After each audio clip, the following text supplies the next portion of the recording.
आज की बात। स्वागत। आज की बात में आज आपको लिए चलते हैं तिब्बत की ओर।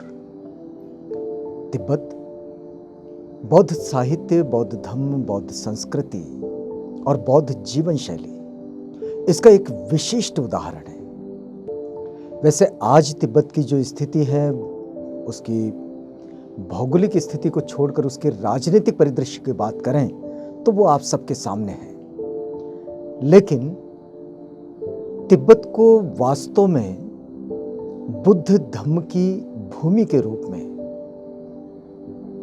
किस तरह विकास का सामना करना पड़ा और कौन इसके बड़े स्रोत रहे, तो उनसे आज आपको जोड़ते हैं। वास्तव में ये जो जानकारी हमारे पास है, ये जानकारी एक संशोधन है और ये संशोधन भदंत डॉक्टर सावंगी मेधनकर जी का है। डॉक्टर सावंगी मेधनकर जी ने ये ग्रंथ जिसकी रचना उन्होंने की और ये संशोधन एक पुस्तक के रूप में उन्होंने छापा है। ये एशिया के बौद्ध सम्राटों की जानकारी देता है। तो ऐसे ही आशिया के यानी कि तिब्बत के, आशिया में जो तिब्बत है उस तिब्बतीय यानी जो पर्वतीय क्षेत्र है, इस पर्वतीय क्षेत्र की जो बुद्ध धम्म और बौद्ध साहित्य और बौद्ध संस्कृति के संबंध में जो जानकारी उपलब्ध है वो आप तक ये पहुंचाने का प्रयास है।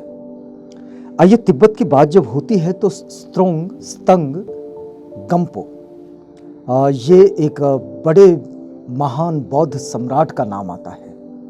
आइए जरा तिब्बत के उस पर्वतीय क्षेत्र की ओर चलते हैं आज की बात में। भंते सावंगी मेधनकर लिखते हैं। भंते डॉक्टर सावंगी मेधनकर ये एक बुद्धिस्ट स्कॉलर रहे हैं। अब तो हमारे बीच नहीं है, उनका प्रयाण हो चुका है, लेकिन उनके कुछ संशोधन जो है वो आज भी बौद्ध साहित्य, बौद्ध संस्कृति और बौद्ध धर्म की उस धारा को हम तक पहुंचाते हैं, जो धारा यहाँ से भी आगे बढ़ती हुई चली जाएगी। तो भंते जी लिखते हैं कि स्त्रोंग स्तंगम्पो इनका शासनकाल 617 के आसपास का माना जाता है।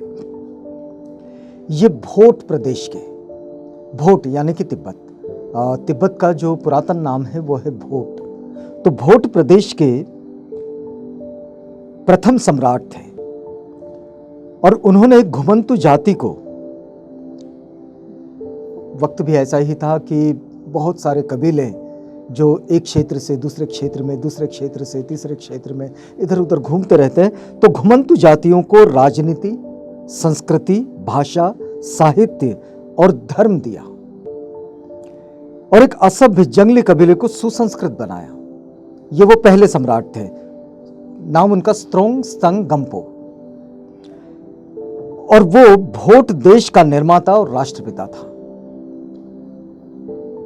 तिब्बत के इतिहास में यही सम्राट मिलते हैं जिन्होंने कबीलों को सुसंस्कृत बनाकर उन्हें एक बेहतर सभ्य संस्कृति की ओर उन्हें मोड़ दिया और एक बेहतर जीवन की ओर उन्हें लेकर आए। तो वह भोट देश के निर्माता और राष्ट्रपिता थे। तो तिब्बत से संबंधित जितनी कुछ प्राचीनतम जानकारी के संकेत जो उपलब्ध है वो चीनी स्रोतों से मिलते हैं। तो ऐसा कोई खास इतिहास वहाँ का नहीं मिलता है, लेकिन चीनी स्रोतों से, जो चीनी इतिहासकार रहे हैं, उनसे ये जानकारी ज़रूर मिलती है।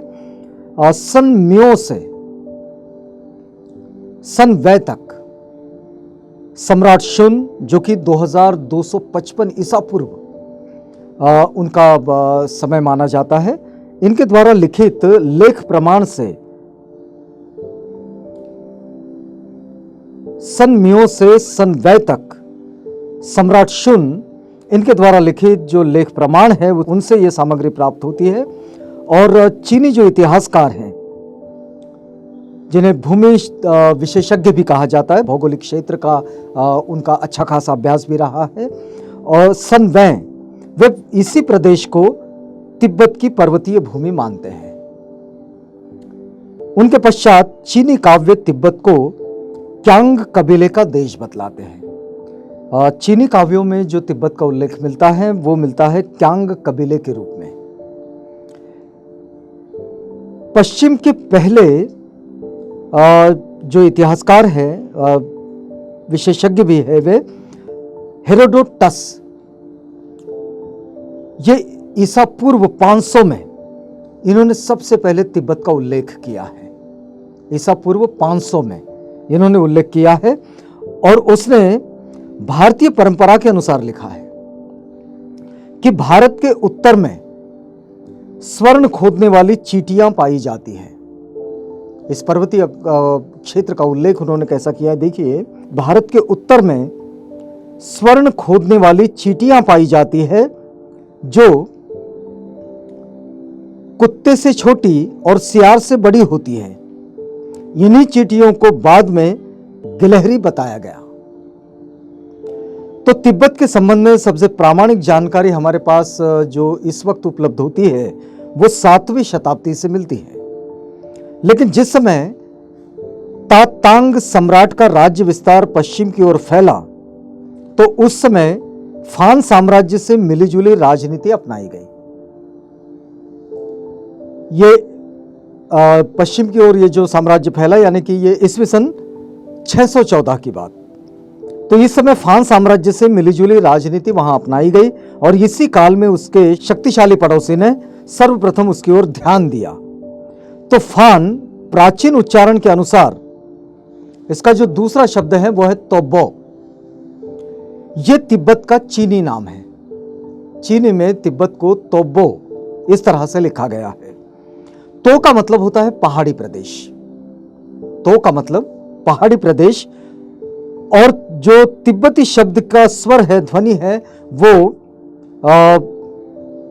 तिब्बत इस शब्द की स्वर ध्वनि को प्रतिपाद करता है। तो बो तिब्बत जाति का अपने आप को दिया हुआ नाम है। इतिहास में यही दर्ज है। बो जो है वो तिब्बत जाति का अपने आप को दिया हुआ नाम है और इस तरह तिब्बत का ये जो नाम बन जाता है तोब्बो। 7वीं सदी की संस्कृत पांडुलिपियों में तिब्बत के लिए भोट शब्द का इस्तेमाल आता है। जो संस्कृत की पांडुलिपियां है उसमें अगर हम लोग देखें जो 7वीं सदी में आई हैं तो इसमें तिब्बत के लिए जो शब्द आता है वो है भोट। तो पौराणिक काल का तिब्बत का जो वर्णन है वो वर्णन इस तरह हमें इतिहास में मिलता है। ये जो जानकारी हम आप तक पहुंचा रहे हैं ये जानकारी वास्तव में संशोधन है भदंत डॉक्टर सावंगी मेधनकर जी का, और इन पुस्तकों के जो आधार है जो भंते जी ने लिखे हैं वो है तिब्बत में बौद्ध धर्म, जो कि महापंडित राहुल सांकृत्यायन जी की बुक है। दूसरा है तिब्बत एंड द तिब्बतियन, ये शेन एंड लियो का ये संस्करण है। दूसरा एक बुक और भी इसमें जोड़ा गया है, वो बौद्ध संस्कृति, ये भी पंडित राहुल सांकृत्यायन जी का पुस्तक है। और इस तरह से इन पुस्तकों के आधार पर और जो इतिहास के संशोधन है उन संशोधनों के आधार पर भंते डॉक्टर सावंगी मेधनकर जी ने ये जानकारी पहुंचाई है। तो इस जानकारी से हम लोग फिर रूबरू होंगे। यहाँ हमें रुकना होगा क्योंकि हमारा ये वक्त पूरा होता है। तो अगली कड़ी में तिब्बत की ये जानकारी यानी कि स्त्रोंग स्तंग गम्पो, जो कि एशिया के एक तिब्बती क्षेत्र के, तिब्बती पर्वतीय क्षेत्र के एक महान बौद्ध सम्राट हैं, इनकी जानकारी को आगे बढ़ाएंगे। तो यहाँ रुकते हैं, इजाज़त दीजिएगा।